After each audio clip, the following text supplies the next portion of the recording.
Sommerbreeze 2023 hier in der EMP Backstage Club Area. Ja, wir haben sie da. Die Headliner des Tages in Flames! Woo!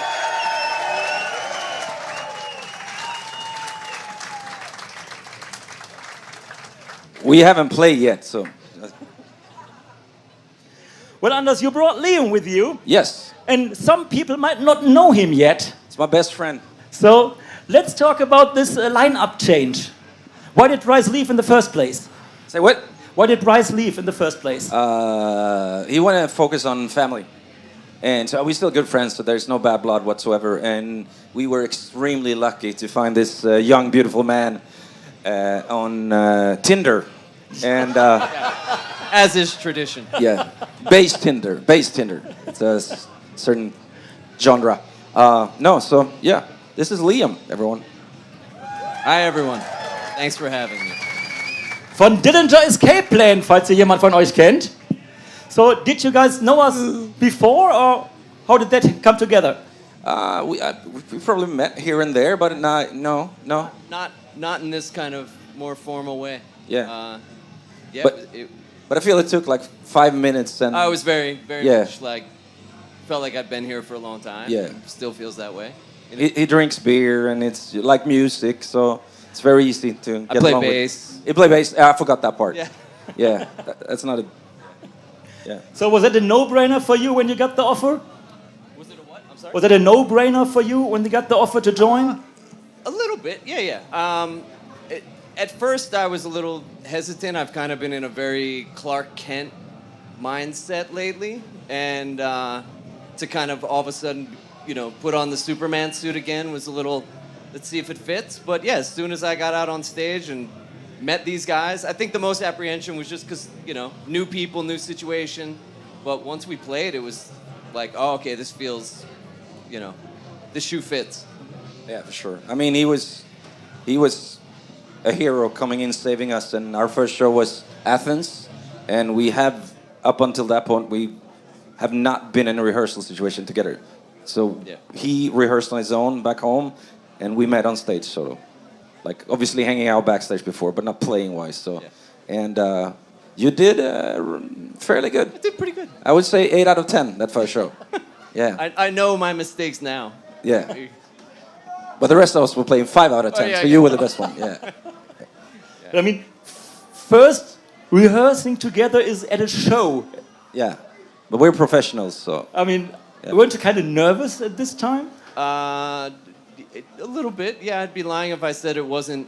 It was more apprehension and like I felt comfortable with it, but yeah, it's just the live thing is different than at home in my basement with headphones, for sure. But it was also exciting, and I trusted these guys. I know that it would be. They all made me feel like there's no way this isn't going to work. So just go have fun. Mm-hmm. And how about you, Anders? You were nervous at that show? No, not at all. I mean, I know he's a great player, so that's not the problem, really. It's more about this hanging out.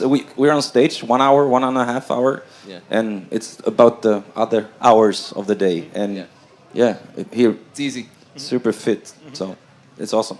Yeah. This winter you released a great new record called Forgone, and it got some retro old school vibes. Was that on purpose? Fuck no. No, I don't know what kind of drugs you guys take, but it's not old school. I think, honestly, we go in to have the same approach. I think it's more about the production than anything. The production of this album is maybe a little more heavier, more guitar-oriented, and maybe that's what people refer to old school. I don't know. I mean, we're old, but, I don't...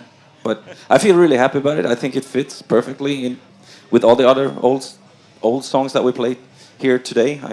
We can do something from the first album and something from Forgone, and they totally fit together. Yeah, for sure. So you mentioned the production. You worked again with Howard Benson. Yeah. Did he pick those sounds, or did you discuss it? How did that work? I mean, there are a few people involved in what we do, and obviously Howard is the main producer, so he has the overall picture of things. But the album, we mixed it with Joe, who used to play drums with us before Tanner. So we already knew each other. So it was a great communication from the start. And he was there when we wrote the music too. So he knew what was going on and where we wanted to take this. But I mean, Howard is super important. And he's more like, he's working more with me when it comes to the vocals. So he and I work really close. And then the rest of the instrumentation work with Mike Plotnikov in another studio. So, and then, so he's in charge of the bass and the drums and the guitar. But you got the vision. Me or who? You. I think it's of course. Maybe me and Björn have the vision, I guess, you know. I don't know. It's to us, it's so fucking simple. But I don't know what it is. You know, we don't. I don't want to overthink things and analyze everything too much. It's about a feeling. If you feel everything is on the right track, then you're probably not wrong. You know. And we had a good vibe throughout the whole recording, and then living in Los Angeles, barbecuing, having beers, and meeting friends, and recording heavy metal. Just like, what else do you want? But you didn't move. You just stayed there for the recording. Yeah. So the past 3 albums, we rent a house in LA, and we stay there for a couple of months and start from scratch, start from nothing. So we write everything there, and we record there, and then when we leave, we have an album. So you almost have your 30th anniversary with the band, but you didn't seem to retire. It's very alive and fresh and energetic. So very kind of you. Yeah. Nah, I love this too much. Fuck, I almost feel like there's a pre-pandemic and after-pandemic, like how I feel, how I look at these things, and you know, I don't want to say too loud, but we're on camera right now. But there could be times where, in the past, where you kind of take everyone for granted in a little bit. There's a lot of shows, and the next one, but then that disappeared. And so after the pandemic, now every show is as important as ever. And I'm smiling and having a good time, and I want to do this until the wheels fall off. You know, that's how I feel. So yeah.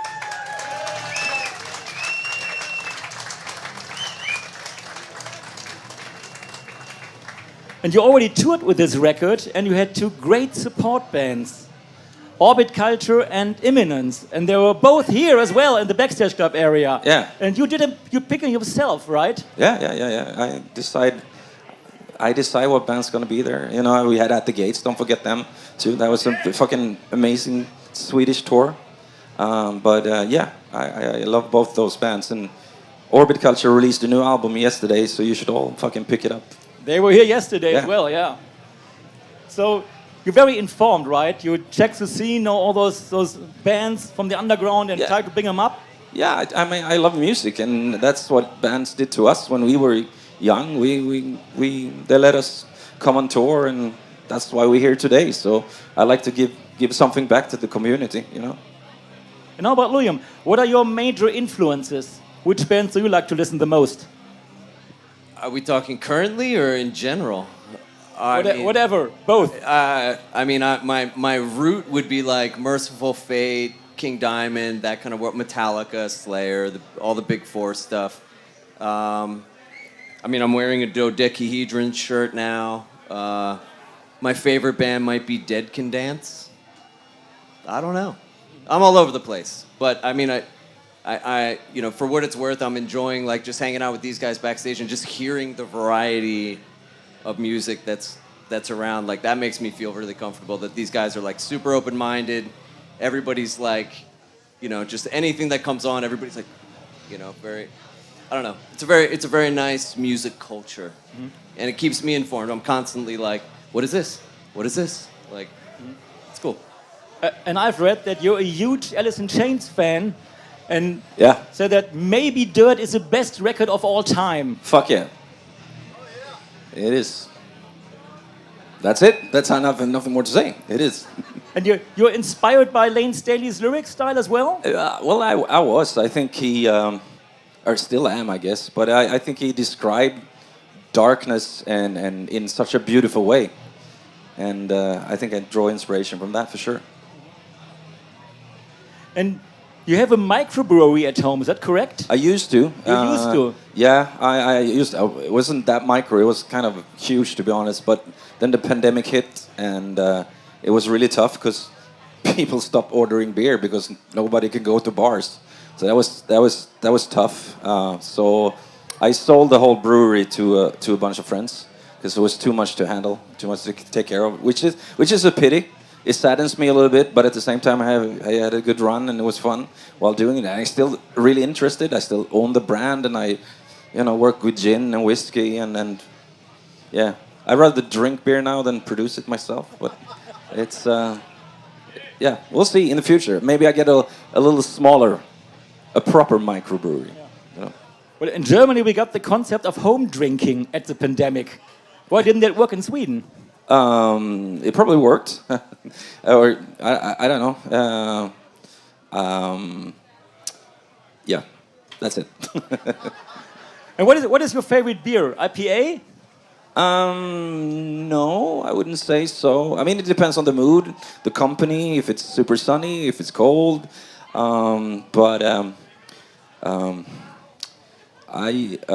There's a brewery in Denver called Great Divide, and they have a stout. It's called Yeti, and they do like a oaked aged espresso Yeti, which is fucking phenomenal. It's amazing, and then you drink with your friends, and it takes a while. How about you? Stouts and sours, extremes. Yeah. And what some people might know, but some might not know, you started as a badminton pro, or almost like a badminton pro back in the day.